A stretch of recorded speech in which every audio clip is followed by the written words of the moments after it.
6 बातें सुख के लिए करने वाले मनुष्य में विपत्तियां पैदा करती रहती है। पहला, जो भजन से विमुख है और स्वार्थ परायणता में रत है। स्वार्थ परायण, कैसे धन बढ़े, कैसे भोग सामग्री बढ़े, कैसे कैसे, और भजन से विमुख है, वो कुछ भी कर ले परिणाम में उसे विपत्ति ही भोगनी पड़ेगी। वैसे हमें लगता है ये लिख लेना चाहिए, बिना भजन के कुछ भी कर लो परिणाम में आपको विपत्ति भोगनी पड़ेगी। हनुमान जी महाराज कहे, हनुमंत विपत्ति प्रभु सोई, जब तो सुमिरन भजन न होई। चाहे कुछ भी हो, नौकरी कर रहे हो, किसानी कर रहे हो, गृहस्थी, कुछ भी हो, नाम जप जरूर करो, तुम्हें विपत्तियों से बचा लेगा नाम जप। दूसरा, जो शरीर में शैतान वास करते हैं, उन शैतानों को जो अपने अधिकार में नहीं लिया उसको विपत्ति प्राप्त होती। शैतान काम, क्रोध, लोभ, मोह, मद, मत्सर, ये दुराचार कराने वाले शैतानों को जो अपने अधिकार में नहीं ले लेता, उनके अधिकार में समर्पित हो जाता है, उसको विपत्ति पे विपत्ति भोगनी पड़ती है। पहला, जो नाम जप ना करके केवल स्वार्थ के कार्यों में रत रहता है, कुछ भी कर ले विपत्ति भोगनी पड़ेगी। दूसरा, जो अपने शरीर को ये अंदर बैठे हुए शैतानों के हवाले समर्पित कर देता है, उनकी गुलामी स्वीकार कर लेता है, काम, क्रोध, लोभ, मोह, मद, मत्सर इनको शासन में नहीं लेता, उसको जीवन भर विपत्ति भोगनी पड़ेगी, शारीरिक, मानसिक, लौकिक, पारलौकिक। तीसरा, जो मृत्यु की तैयारी नहीं करता, उससे विपत्ति ही विपत्ति भोगनी पड़ेगी। मृत्यु की तैयारी कई बार चर्चा हो चुकी है। मृत्यु की तैयारी, यहां जीने की आशा में सब लगे हुए हैं, लेकिन मृत्यु की तैयारी कौन कर रहा है? वही जो गुरु कृपा पात्र है, वो मृत्यु की तैयारी कर रहा है। नहीं, सब बैंक बैलेंस की तैयारी कर रहे हैं, सब नाना प्रकार के भोग इकट्ठे करने की तैयारी कर रहे हैं। तुम्हारे बाप बाबा तुम्हें इतना कमा के नहीं देंगे कि तुम बैठे बैठे खाओ, तो तुम कमा के जब इतना जाओगे ना, तो ये बैठे बैठे इतना उपद्रव करेंगे कि जेल जाएंगे, नरक वाले काम करेंगे। नहीं, ये सुधरेंगे। ये सुधरेंगे तब जब इनको ठोकरें लगेंगी और स्वयं में ये तैयार होंगे, तब ये लोक परलोक संभाल लेंगे। ये भोग सामग्री से सुधरने वाले नहीं। अगर आप सोचते हो अपने परिवार को मैं इतना भोग सामग्री इकट्ठा कर दूंगा सुखी हो जाएंगे, तो अपने परिवार की दुर्गति का स्थान बना करके जा रहे हो। परिवार को सतमार्ग, धर्मयुक्त बनाकर जाओ तो वो सुखी रहेंगे। अधर्म से कमाए हुए धन से परिवार को सुखी करने की चेष्टा करने वाला हर समय विपत्ति में ही फंसा रहेगा समय आने पर। मृत्यु की तैयारी न करने वाला विपत्ति में फंसता है। चौथा है, जो दूसरे के रिझाने में पूरा जीवन बर्बाद कर देता है। दूसरे के रिझाने, ईश्वर से विमुख होकर दूसरों को संतुष्ट करने में पूरा जीवन व्यतीत कर देता है, उसको विपत्ति भोगनी पड़ती है। पांचवा, जो सतोगुणी भोजन, सतोगुणी वार्ता, सतोगुणी कार्यों को छोड़कर राजसिक और तामसिक भोजन करता है, राजसिक तामसिक क्रियाएं और वार्ता करता है, उसे विपत्ति भोगनी पड़ती है। छठवां, जानते हुए अपने दोषों का समर्थन करता है और दूसरे को निंदास्पद शब्दों से संबोधन करता है। बड़ा विचित्र समय आ गया है। कल एकांतिक में कह रहे थे कि हजारों लोग जिस बात को आप मना करते हैं उसका सपोर्ट कर रहे हैं, तो फिर हम उसी बात को मानेंगे जिसे हजारों लोग, तो हजारों लोग गलत करें तो आप गलत को गलत नहीं बोलोगे, सपोर्ट करने लगोगे। हजारों गलती कर रहे हैं तो तुम उसी गलती को सपोर्ट करोगे। हजारों शराब पी रहे हैं तो तुम शराब को सही मानोगे। हजारों मांस खा रहे हैं तो आप उसको सही का निशान दे दोगे। हजारों व्यभिचार कर रहे हैं तो तुम सही का निशान दे दोगे। तुम्हारी बुद्धि भ्रष्ट हो गई। धर्म शास्त्रों के विरुद्ध आचरण करने वाले चाहे करोड़ों हो जाएं तो भी उसका विरोध होता रहेगा। अगर अंदर से आप विरोध करोगे तो निकल जाओगे दुर्गुणों से। यही बात कर रहे हैं। अपने दोषों का समर्थन करने वाले की दुर्गति होती है, विपत्ति में फंसता है। भगवान कह रहे त्यागात् शांतिरनंतरम, और उपदेश दिया दे रहा भोगात् शांतिरनंतरम। शास्त्र सम्मत जगत गुरु भगवान श्री कृष्ण की बात से बढ़कर किसकी बात होगी? ब्रह्म ऋषि जन भगवान की ही तो दी हुई बातों का अनुभव करके बोलते हैं। ये कौन सी रीति चल गई है? मनमानी आचरणों को साधना कहा जाता है। अपने दोषों का समर्थन करके उसे कहा जाता है वो पुराने जमाने की बातें थी, अब ये बातें माननी पड़ेगी। नहीं, ये 6 बातें जिनमें हैं उनको विपत्ति भोगनी पड़ेगी। करते सुख के लिए परिणाम दुख मिलता है। जो आनंद की प्राप्ति करना चाहते हैं वो जगत में नहीं है, वो प्रभु में है। इसलिए सहनशील बनो। आए हुए अंदर काम वेग को, क्रोध वेग को, लोभ के वेग को सहना सीखो। जो सहन करता है वही साधक है, जो सहन कर जाता है वही महात्मा है, जो अपने दोषों का शोधक है, शोध शोध कर दोषों का त्याग करता है, वही जगत का उद्धार करने वाला महात्मा बनता है। याद रखना, जो प्रभु के उपदेश से बिलक चलता है वो कभी महात्मा नहीं हो सकता, वो इंद्रियों का गुलाम हो सकता है। प्रभु की आज्ञा के विपरीत चलने वाला कभी महात्मा नहीं हो सकता है। ये महापुरुषों की वाणी है। हम तुम्हें एक ऐसा मार्ग बताते हैं जिस मार्ग में चलने से बहुत जल्दी आप ईश्वर के समीप पहुंच जाओगे। वो नाम जप करते हुए किसी से और ईश्वर से भी कोई चाह ना रखना, बहुत जल्दी भगवत प्राप्ति हो जाएगी। हम तुम्हें एक ऐसा मार्ग बताते हैं जो चलने पर बहुत जल्दी भगवत साक्षात्कार करा देता है। किसी से भी और ईश्वर से भी कोई चाह ना रखो, बहुत जल्दी भगवत प्राप्ति हो जाएगी। नाम जप करते हुए कोई चाह ना रखो, बहुत जल्दी भगवत प्राप्ति हो जाएगी। और याद रखना, जो नाम जप करता है ईश्वर से कोई चाह नहीं रखता, तो ईश्वर उसकी ऐसे चिंता करता है जैसे छोटे बच्चे की मां चिंता करती है। किस समय उसको बाल भोग देना, किस समय उसको दुग्ध पान कराना, किस समय उसे स्नान कराना, ये मां की चिंता है, ना कि बालक की। जो ना किसी से चाहता है ना ईश्वर से चाहता है, खूब नाम जप करता है, उसे बहुत जल्दी भगवत प्राप्ति हो जाती है। निष्प्रयोजन भार स्वरूप उनका जीवन होता है जो भजनहीन होते हैं, बिल्कुल बेकार मरा जीवन। जिन हरि भगत हृदय नहीं आनी, जीवित सौ समानते प्राणी। क्या मुर्दे का सा जीवन है। इतना कीमती जीवन, एक एक श्वास भगवान के भजन में लगानी चाहिए। व्यर्थ के जीवन में, व्यर्थ के खान पान, कई कई ऐसी बातें जिनकी याद आकर हृदय में आम हंसता है, ऐसे जीवन को नष्ट किया जा रहा है। भ्रमण में सब दृश्य देखे, गंगा का किनारा पावन तपस्वियों के लिए भी और राक्षसों के लिए भी है। जो पावन स्थान तप के लिए है, वही राक्षसों के दंडकारण्य में तपस्वी भी तपस्या करते थे, राक्षस भी रहते थे। दोनों का ये व्यर्थ जीवन, निरर्थक जीवन, जो अपनी वासनाओं की पूर्ति के लिए दूसरे जीवों को तड़पा तड़पा के, फिर काल उनको तड़पा तड़पा के मारता है, सांस लेने का अवसर नहीं देता। इसलिए निष्प्रयोजन भार स्वरूप मानो जीवन मत जियो, कीमती जीवन है। जिनका भोजन पवित्र है, उनके विचार पवित्र हैं, वही एकांत में ईश्वर अर्पण बुद्धि से अपने समय को व्यतीत करते हैं। कार्य करते हुए एकांतिक अर्थात अंदर चिंतन चल रहा है, ईश्वर अर्पण। सात्विक भोजन भूख की अपेक्षा कम खाओगे तो भजन बहुत जोर का होगा।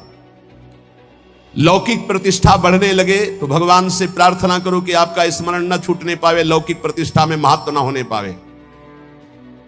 जानबूझकर सुख सुविधाओं का त्याग करके जितनी कम वस्तुओं का सेवन कर सको, कम पैसे वाली वस्तुओं का, उतना ही तुम्हारा ईश्वर के प्रति प्रेम बढ़ेगा। ईश्वर इच्छा को जानने वाला ही महात्मा होता है। जोई जोई प्यारो करे सोई मोई भावे, मेरे प्यारे की क्या इच्छा है ये महात्मा जानता है।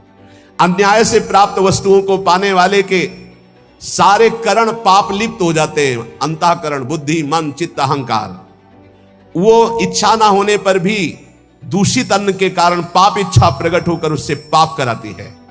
जो घूस लेता है, अन्याय पूर्वक निर्णय करता है, ऐसों का धन उनके परिवार को नष्ट कर देता है, और उनका किया हुआ दान जिसके पास जाता है उसकी अंतःकरण की वृत्ति को नष्ट करके पाप आचरण करवाता है। इसलिए भगवत मार्ग में चलने वाले उपासकों को घूस लेने वालों से जो प्रतिग्रह दान लेना है उनसे बचे। खूब खुली बात है। ये जो अन्याय अधर्म करना पैसे के बल से सीख गए हैं, अपने पद का दुरुपयोग, ऐसे लोगों से जो दान लिया जाता है, ऐसे लोगों से जो अर्थ लिया जाता है, वो केवल पाप विचार बढ़ाता है, पाप आचरण बढ़ाता है। इसलिए बहुत सावधान।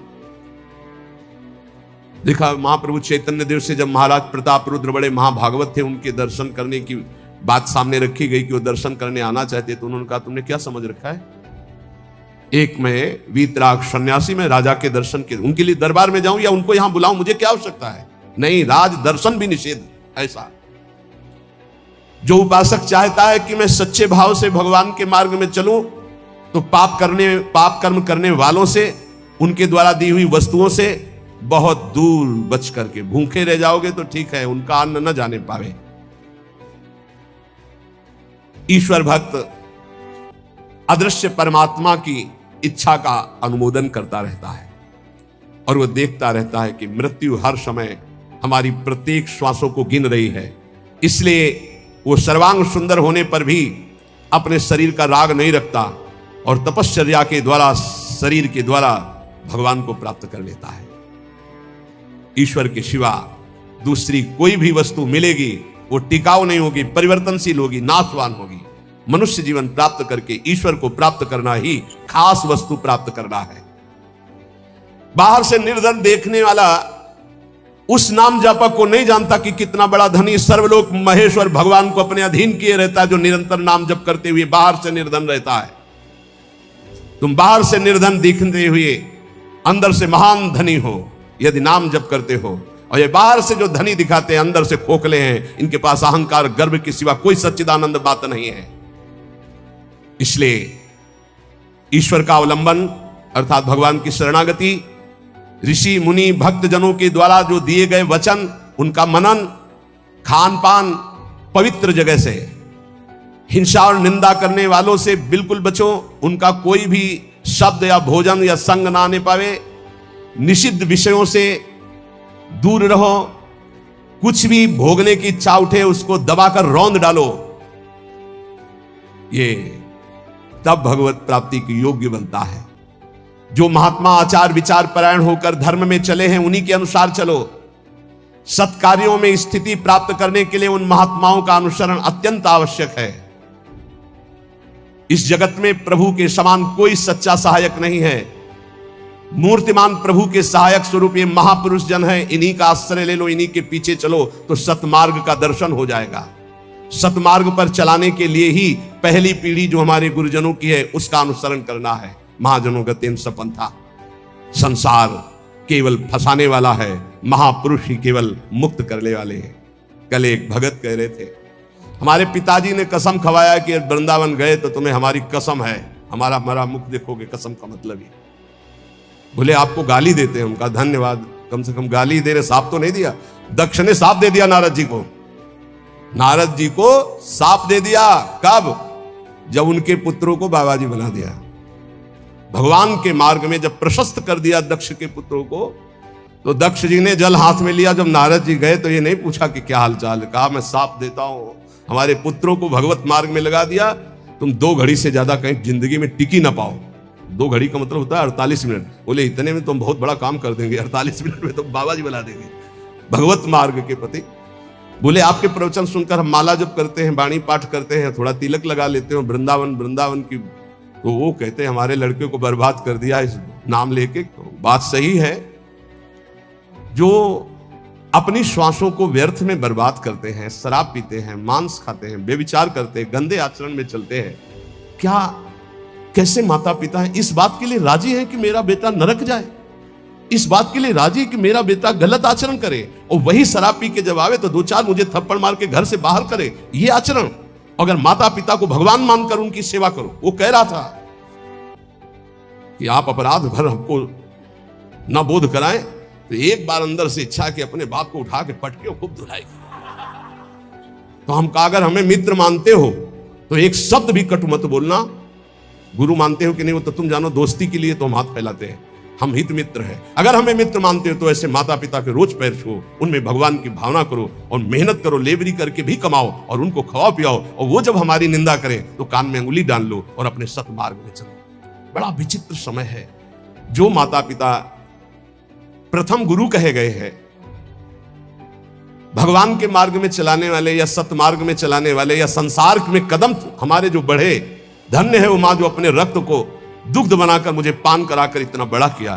धन्य है वो पिता जो मेहनत करके हमको पढ़ाया लिखाया। अब वो चाहे जितना कड़ुआ बोले, हम उसे भगवान की तरह पूजेंगे, सबको ये मानना चाहिए। उनकी वृद्धावस्था वो कुछ भी बोल सकते हैं, बड़े लोग हैं, हमें उनकी सेवा करनी और सतमार्ग में चलना है। तो यहां कह रहे कि महापुरुषों के सिवा अपना कोई सतमार्ग बताने वाला नहीं, इसलिए संतों की बात को मानना चाहिए।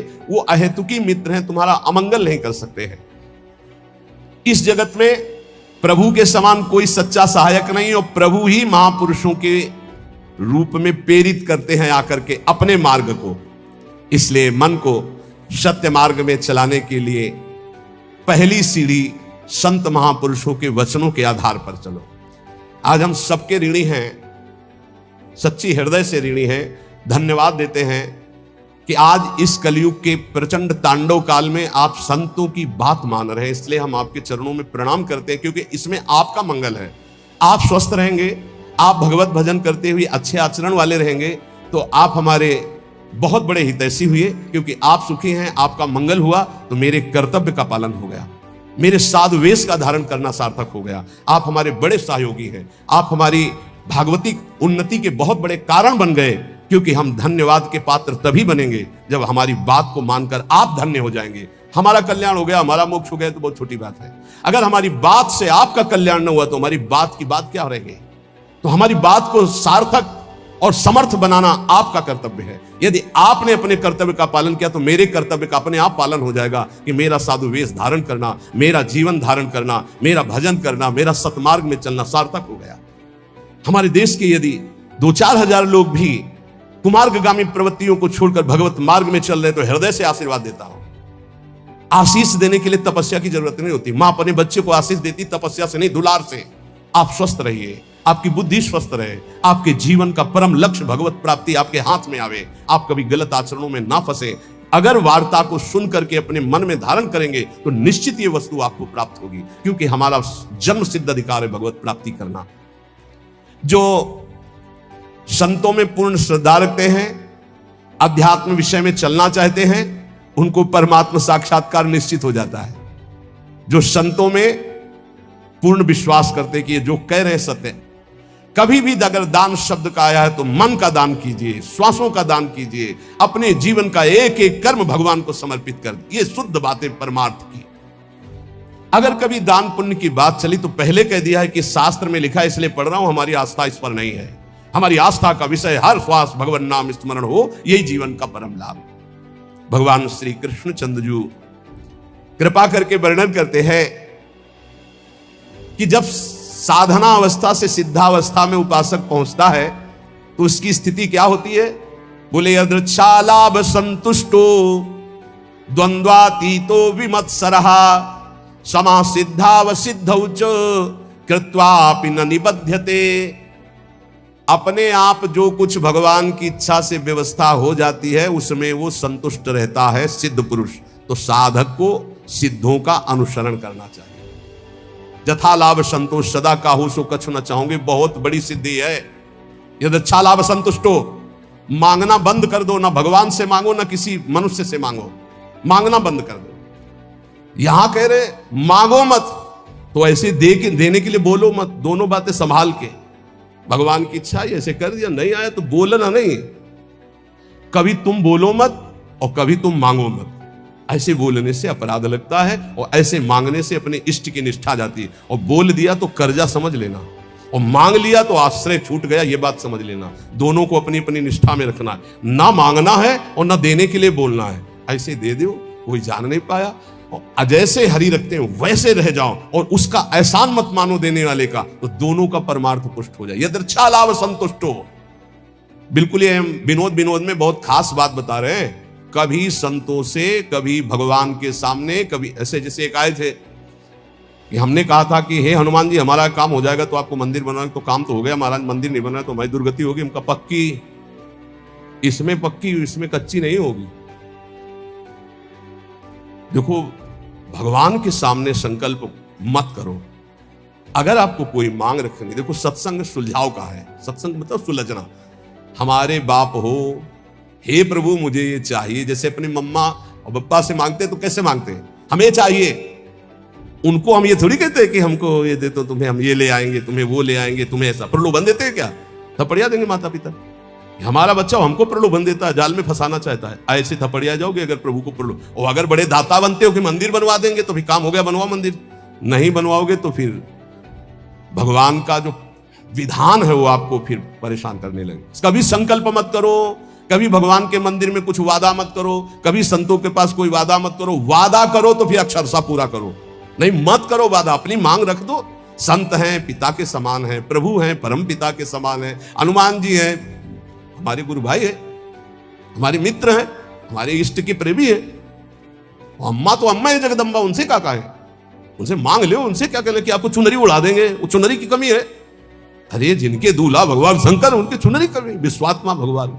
अम्मा हो आप, हमें दे दो, हमारे मन में लालसा जगी। अब बेटे हो तो कुछ तुम्हें आवश्यक है तो आप भाव अपने अर्पित कर सकते हो मां के समान, लेकिन मांगना और वादा करना ये दो बातें नहीं। आज सत्संग में बात बैठा लो, ना भगवान के सामने ना कभी संत के सामने कभी वादा मत करो कुछ देने का। तुम्हारे पास जो कुछ है वो गुरुदेव का, इष्ट का है, क्या दोगे? अगर वादा करो तो उसे भूलो मत, निर्वाह करो। दूसरी बात, मांगो मत, वो सर्वज्ञ है, अपने आप पूरा करेंगे। यदृच्छा लाभ संतुष्टो, जैसे भगवान परिस्थिति दे रहे उसमें संतुष्ट रहो। द्वंद्वातीतो विमत्सरा, किसी भी द्वंद्व का तुम्हारे ऊपर कोई प्रभाव ना पड़े। जैसे मान है, अपमान है, अनुकूलता है, प्रतिकूल। कल एक, अपने यहां तो बहुत बड़ी कृपा होती है, हर प्रकार के उदाहरण मिलते रहते। कल एक भगत जी ने कहा जब अनुकूलता रहती है तो हमें पातिव्रत धर्म भी याद रहता है, सब याद रहता, जब प्रतिकूलता आती है तो सब भूल जाते हैं। इसको कोई भक्ति कहते हैं? अनुकूलता में तो सब जय हो बोलते हैं, जब प्रतिकूलता में जय हो बोलो तब तो तुम्हारी भक्ति रही। द्वंद्व आती तो अनुकूल प्रतिकूल, मान अपमान, लाभ हानि, दुख सुख में बराबर जिसका भाव रहता है वो सिद्ध महापुरुष होता है। साधक को बराबर भाव रखने की चेष्टा करनी चाहिए। विमत्सरा, किसी के प्रति ईर्ष्या मत रखो, ईर्ष्या बहुत हानिकारक है। ईर्ष्या में बहुत बड़े बड़ों का पतन होते देखा है। ईर्ष्या बहुत जल्दी नाश कर देती है, इसलिए ईर्ष्या दूसरे के प्रति होने का मतलब अपना नाश करना। समा सिद्धाव सिद्धो चो, साधन में चल रहे हो, लाभ मिले ना मिले, आपका साधन सच्चिदानंद में, निराश होने की जरूरत नहीं है। बहुत ध्यान से सुनना, नहीं तो ये आने लगता है कि हमारा इतना समय हो गया भजन करते, कोई लाभ तो हमारे को मिला नहीं। देखो, गुरु कृपा से कभी तुम्हें लाभ नहीं दिखाई देगा, गुरु कृपा से। और जब लाभ दिखाई देने लगे तो जान लेना अकृपा आ गई है। क्यों? अहंकार के बिना लाभ का अनुभव नहीं होता। जब अहंकार आता है तब लगता है मेरे में सद्गुण आ गया, और जब दैन्यता आती तो बड़े बड़े सिद्ध महापुरुषों को देखा, कभी उनको यह अनुभव नहीं होता मैं प्रेमी हूं, मैं भागवती हूं। जितने महापुरुषों की वाणी आप पढ़ के देख लीजिए, अहंकार रहित महापुरुष तो अपने को अधम, तुच्छ, नीच, मूढ़, कामी, यही शब्द बोले हैं अपने लिए। जब अपने में आ जाए कि मैं निष्कामी, मैं महात्मा, मैं सिद्ध, मैं तो जान लेना अहंकार जागृत हो गया है। और ये भगवान की कृपा से नहीं होता है, अकृपा से होता है। इसलिए समा सिद्धाव सिद्ध हुआ, चाहे ऐसी स्थिति दिखाई दे कि हमारे में कुछ लाभ आ गया है, या चाहे दिखाई दे कुछ लाभ नहीं आ गया है, ना फूलो ना भूलो, सम रहो। समा सिद्धाव सिद्धौ च, दोनों में समान भाव रखो। चक्रत्वापि न निबध्यते, वो कभी इस माया में बंधता नहीं है। आगे भगवान कह रहे, गत संगस्य मुक्तस्य ज्ञानावस्थित चेतसः यज्ञायाचरतः कर्म समग्रम प्रविलीयते। किसी के भी संग का कोई भी रंग ना चढ़ने पावे, उसे सिद्ध पुरुष कहते हैं। जित संग दोषा, चाहे वो घोर पापी हो, नीच हो, व्यभिचारी हो, दुराचारी हो, नाना प्रकार की भोग सामग्री, बहिर्मुख पुरुषों का सब कोई फर्क नहीं, वो अपने रंग में है। जो रही मुत्तम प्रकृति का कर शकत कुसंग, चंदन विष व्यापत नहीं लपटे रहत भुजंग। क्यों? क्योंकि वो परमात्मा भाव में स्थित है। गत संगस्य मुक्तस्य, वो मुक्त हो चुका है, इसलिए कोई भी संग उसके ऊपर प्रभावित नहीं। ये मुक्त महापुरुष की पहचान होती है, कोई भी संग उसके ऊपर प्रभाव नहीं डाल सकता।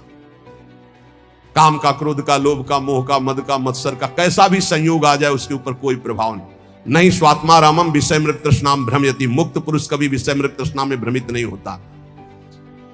कैसी भी क्रिया का संयोग बन जाए, कैसे भी पदार्थ का संयोग बन जाए, कैसी भी घटना आ जाए, कैसी भी परिस्थिति आ जाए, कैसी भी व्यक्ति के सामने उपस्थिति हो जाए, उसके ऊपर कोई फर्क नहीं पड़ता। गत संघर्ष है, जो बांधने वाला है जन्म मृत्यु का बंधन है, वो देहाभिमान है, वो उसका नष्ट हो चुका है। इसलिए किसी भी तरह का कोई भी विकार उसके अंदर हावी होता ही नहीं है। इसी स्थिति को कर्माणि श्रुति बोधितान नितराम कुर्वंत कुर्वंत मां गूढ़ा शरीर शास्त्रगादि विषयान ग्रहणंत मुंचंत हुआ। वो भोग की सामग्री के बीच में भोग में दिखाई दे रहा है, लेकिन वो भोग में नहीं है। वो कर्म करते हुए भी कर्म से रहित है। वो देखते हुए भी देखता नहीं, सुनते हुए भी सुनता नहीं, बोलते हुए भी बोलता नहीं, खाते हुए भी नहीं खाता है, क्योंकि वो मुक्त महापुरुष है, देहाभिमान रहित है। लोक संग्रहार्थ उसके धर्म कार्य हो रहे हैं, लेकिन उनका कोई फल नहीं है। वो असंग है। क्यों? बोले मुक्तस्य है, वो मुक्त पुरुष है। तो साधक को इसका अनुसरण करना है। किसी का प्रभाव हमारे ऊपर तब नहीं पड़ेगा जब हर समय हमारे अंदर भगवत चिंतन चलेगा। राधा राधा राधा राधा, अब कोई फंसा नहीं सकता। नाम जितना धीमे होता चला जाएगा उतना गाढ़ चिंतन विषयों होने लगेगा। नाम छूटेगा, क्रिया बन जाएगी। 1 सेकंड लगता है अपहरण करने में बुद्धि को, इन विकारों ने इतना अधिकार जमा रखा, एक सेकंड में बुद्धि को अपहरण कर लेंगे जो निर्णय ही नहीं कर पाएगी, नाम न छूटने पावे। असंगो अहम पुरुषः, मैं असंग हूं, ना कभी कोई मुझे बांधा था ना कोई बांध सकता है, यह अनुभव हो जाता है सिद्ध महापुरुष को। किंतु असंग होते हुए उसने संग जिसने कर रखा है शरीर का, इंद्रियों का, मन का, बुद्धि का, अब उसके ऊपर प्रभाव पड़ेगा पदार्थ का, परिस्थिति का, व्यक्ति का, घटना का, सुख का, दुख का। और जिसने शरीर, इंद्रिया, मन, बुद्धि से अपने को असंग देख लिया उसके ऊपर कोई प्रभाव नहीं पड़ेगा, उसे ही मुक्त पुरुष कहते हैं। कोई मेरी मनचाही करे या मेरे मन के विरुद्ध करे, कोई फर्क नहीं पड़ता। किसका? जो शरीर, इंद्रिय और मन से अलग हो चुका है।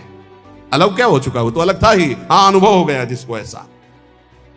चाहे अकेला बैठा हो या हजारों के बीच में, शरीर स्वस्थ हो या रोगी, भोग बाहुल्यता हो या किंचन, मनचाही हो या मन के विरुद्ध, कोई फर्क नहीं पड़ता उसमें। गत संगस्य मुक्तस्य, क्यों? क्योंकि वो अपने स्वरूप में स्थित है। वो किसी क्रिया या शरीर या मन या बुद्धि या चित्त या अहंकार या इंद्रियां, कामना, ममता, कुछ नहीं उसके हृदय में। लेकिन साधक के हृदय में सब होता है, साधक के हृदय में सब होता है, पर होते हुए भी वो नाम जप के द्वारा, प्रवीण हुई बुद्धि के द्वारा अपने को बचा लेता है। मुक्त पुरुष की पहचान है कि वो विविध प्रकार के भोगों के बीच में रहते हुए भी किंचन मात्र विक्षिप्त नहीं होगा, किसी भोग का उसके ऊपर कोई प्रभाव नहीं पड़ेगा। ज्ञानावस्थित चेतसा, क्योंकि वो ज्ञानावस्थित हो गया है, वो अपने चेतन स्वरूप, आत्म स्वरूप में स्थित हो चुका है, भगवत स्वरूप को प्राप्त हो चुका है। और साधक का कार्य है इस जड़ शरीर से अपना संबंध अलग मानकर भगवत स्वरूप में स्थित होना। यज्ञायाचरतः कर्म समग्रम प्रविलीयते, उसके जितने कर्म है सब अकर्म होते रहते हैं, कोई फल देने वाले नहीं होते। जितने भी कर्म है, क्यों? वो कर्ता भाव से रहित, अहंकार रहित, स्वाभाविक हो रहा है, यंत्रवत हो रहा है। साधक ऐसा नहीं होता है, वो कर्ता होता है। अब उसको क्या करना है कि वो ना फंसे, हर कर्म भगवान को अर्पित करना है। अगर भगवान को कर्म अर्पित कर दिए तो वो भी अकर्म हो गए, वो फल देने में समर्थ नहीं होते। आगे आएगा समझ में। ब्रह्मार्पणम ब्रह्म हविर ब्रह्माग्नौ ब्रह्मणाहुतम ब्रह्मैव तेन गंतव्यम ब्रह्म कर्म समाधिना। कर्ता, करण, कर्म, ये तीन हैं। कर्ता जो कर्म करने वाला है, करण जिनके द्वारा होता है, और जो होता है उसे कर्म कहते हैं। कर्ता, करण, कर्म, इन तीन के द्वारा बंधन प्राप्त हुआ है। न कर्ता रहा तो करण है, और कर्म हो रहा है तो फल उसका अकर्म है। जैसे इंजन बंद कर दे और ढलान में गाड़ी छोड़ दे तो न पेट्रोल का खर्चा होगा, वो अपने आप चलती चली जाएगी। इंजन बंद है, बस ऐसे समझ लो। स्वाभाविक प्रवाह कर्म का चल रहा है, कर्ता, इंजन बंद है, कोई भी खर्चा नहीं है, कोई भी बंधन नहीं है, वो जीवन मुक्त महापुरुष। कर्तापन रहेगा तो कर्म का भोग भोगना पड़ेगा, अवश्य में भोक्तव्यम कर्तम कर्म शुभाशुभम। कर्तापन रहेगा तो कर्मों का संचय होगा, उसका भोगना पड़ेगा, तो कर्म भोगने के लिए जन्म लेना पड़ेगा, जन्म मरण चलता रहेगा। कैसे नष्ट होगा कर्ता भाव? एक होता है ज्ञान से नष्ट होता है, एक होता है भगवत भाव से। हर कर्म बड़ी प्रवीणता पूर्वक भूलो मत, प्रभु को समर्पित कर दो, बच जाओगे, बच जाओगे। नाम जप करो, जो भी कार्य करो, सुबह जगने से लेकर शयन तक पूरे समय को भगवान को अर्पित कर दो। ये भागवत धर्म है, बचा लेगा आपको, मान लो। जो त्रुटियां होगी वो भस्म हो जाएंगी कर्म समर्पण से।